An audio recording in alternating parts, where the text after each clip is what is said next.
ठीक है, तो हम लोग व्यंजक देखेंगे कि व्यंजक का नाम लिखना है ना।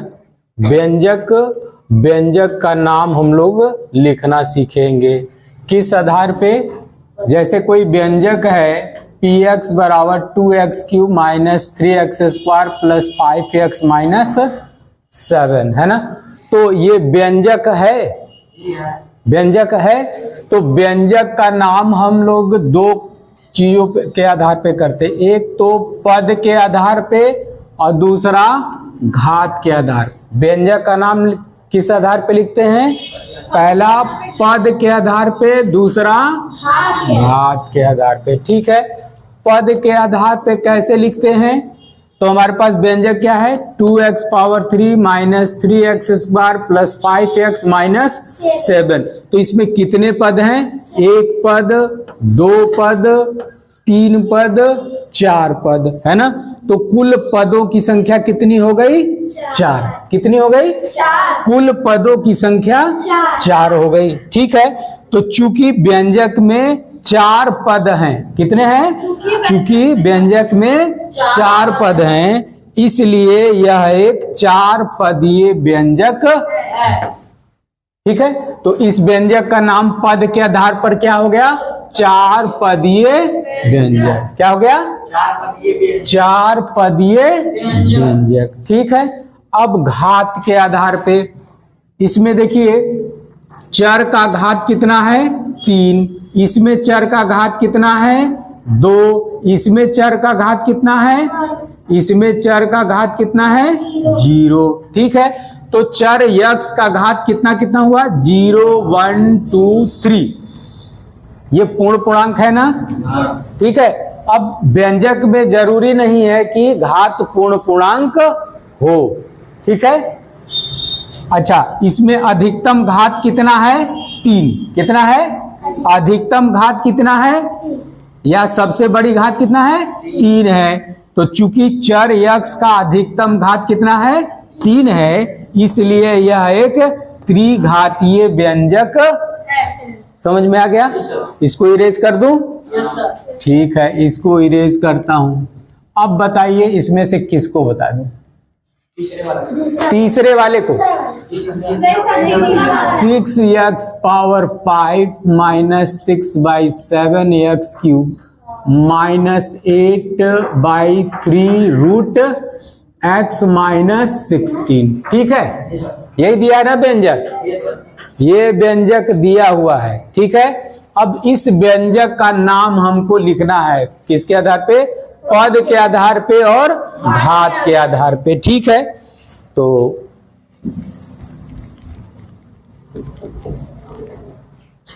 इसमें लिख लीजिए 6x⁵ minus 6/7x³ minus 8/3 root x minus 16। ठीक है, इसको एक बार और लिखिए इसको रूप में। 6x⁵ माइनस 6/7x³ माइनस 8/3, इसको पावर के रूप में लिखेंगे तो जैसे रूट a है तो इसको क्या लिखते हैं? a power 1/2। और ये घनमूल है तो इसको क्या लिखते हैं? a power 1/3। ठीक है ना, तो ये रूट है ना, स्क्वायर रूट है तो इसको क्या लिखेंगे? 1/रूट स्क्वायर को क्या लिखेंगे? x के घाते 1/2 माइनस 16। ठीक है, हमने लिख लिया। अब हमको गिनना क्या है? पद की संख्या। क्या गिनना है? तो कितने पद हैं? एक पद, दो पद, तीन पद, चार पद।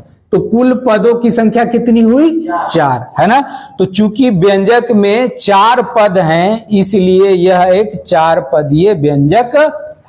यह भी क्या, इसका नाम क्या होगा पद के आधार पे? 4 पदीय व्यंजक। क्या होगा? 4 पदीय व्यंजक होगा। ठीक है, अच्छा, अब घात के आधार पे आ जाइए।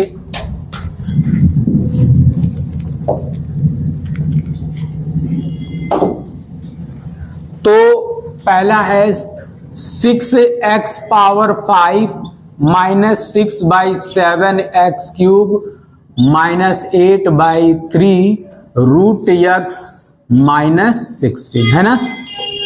इसको घात के रूप में लिखेंगे तो क्या लिखेंगे, 6x power 5 minus 6/7 x power 3 minus 8/3 x power 1/2। बताया था ना, रूट a है तो इसको पावर के रूप में या घात के रूप में कैसे लिखेंगे, a पावर 1/2। तो रूट x को क्या लिखेंगे, x के घाते 1/2 माइनस 16। अब बताइए इस वाले में कितना घात है, 0।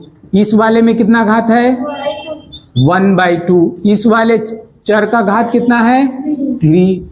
और इस वाले चर का घात कितना है, 5, है ना। तो सबसे चर का घात हमारा 0, 1/2, 3 और 5 है ना। तो अधिकतम घात इसमें सबसे बड़ी घात कौन सी है, 5, है ना। तो अधिकतम घात कितना आ गया, 5। तो चूंकि चर x का अधिकतम घात कितना है, 5 है, इसलिए यह क्या कहलाएगा, इसका नाम क्या होगा, 5 घातीय व्यंजक, पंच घातीय या 5 घातीय। ठीक है, 5 घातीय व्यंजक क्या होगा, 5 घातीय व्यंजक। समझ में आया क्या, क्या हुआ, ये दिख नहीं रहा 5 घात है, 5 सबसे बड़ा घात 5 है। हाँ, तब क्या, 1/2 सबसे 1/2 क्या हो गया, 0.5। ये 5 से बड़ा है, तब फिर ठीक है।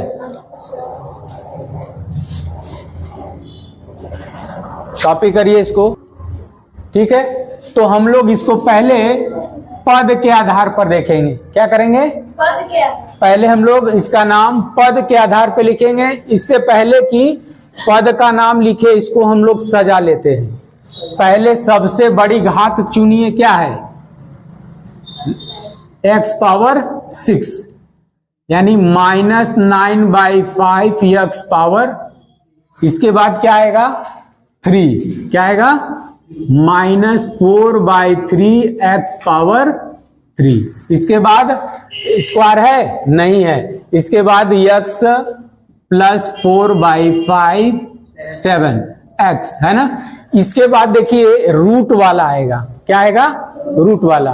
तो पहले ये -7/5 रूट x प्लस 2/3 घनमूल ऑफ x ना, यानी फिर अचर राशि लिख दीजिए। ठीक है, लिख दिया। अब इसको घात के रूप में लिख लीजिए, -9/5 x power 6 minus 4/3 x power 3 plus 4/7x minus 7/5 x की पावर 1/2। ठीक है, फिर 2/3 इसको क्या लिखेंगे, x पावर कितना लिखेंगे, 1/3। ठीक है, -8/7 x पावर 0 यहां लिख सकते। ठीक है, अब हमने लिख लिया घात के रूप में। अब पद के आधार पे नाम लिखेंगे। किसके आधार पे, पद के आधार पर।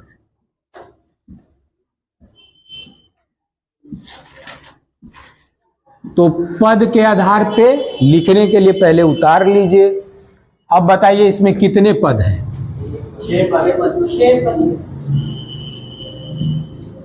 6 पदीय है।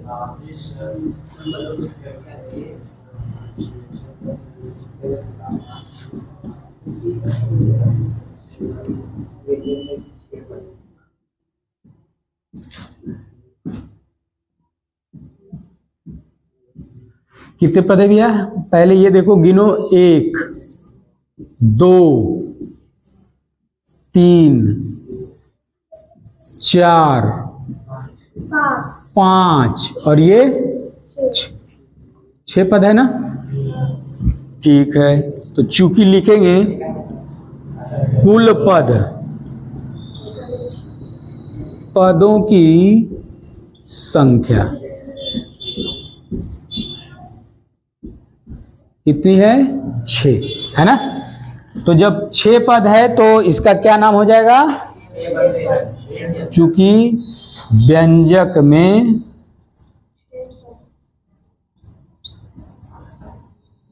कुल 6 पद हैं,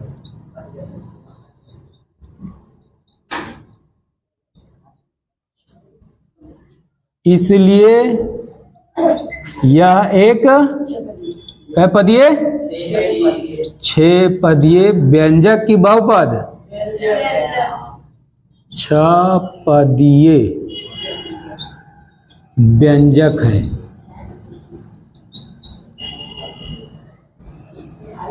हो गया, ठीक है, इसको कॉपी कर लीजिए।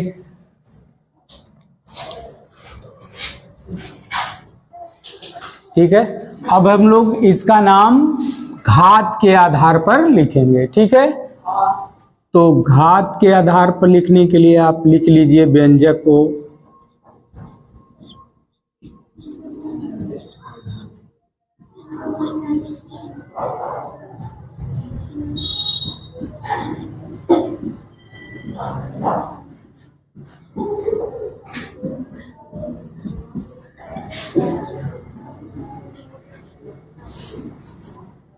अच्छा, घात के आधार पर ये वाला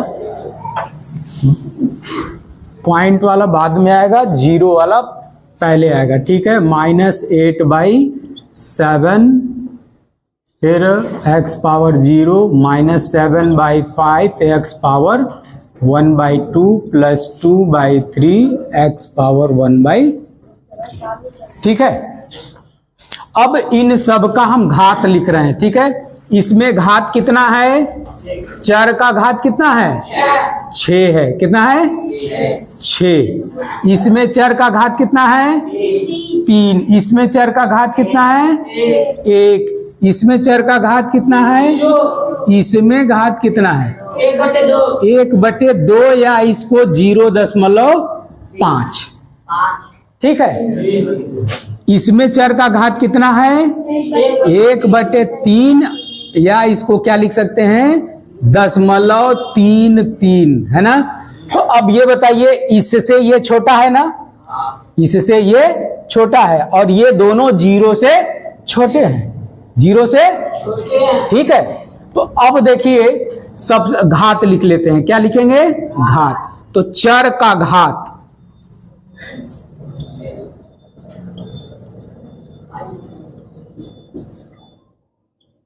चर का घात कितना कितना है भैया 0.33, 0.5, 0, 1, 3, 6, है ना। तो अब देखिए, चूंकि चर x का अधिकतम घात कितना है, अधिकतम घात या सबसे बड़ी घात, सबसे बड़ी घात कितना है 6। इसलिए यह एक कै घातीय व्यंजक होगा 6 घातीय व्यंजक है। ठीक है, समझ में आ गया, इसको उतार लीजिए।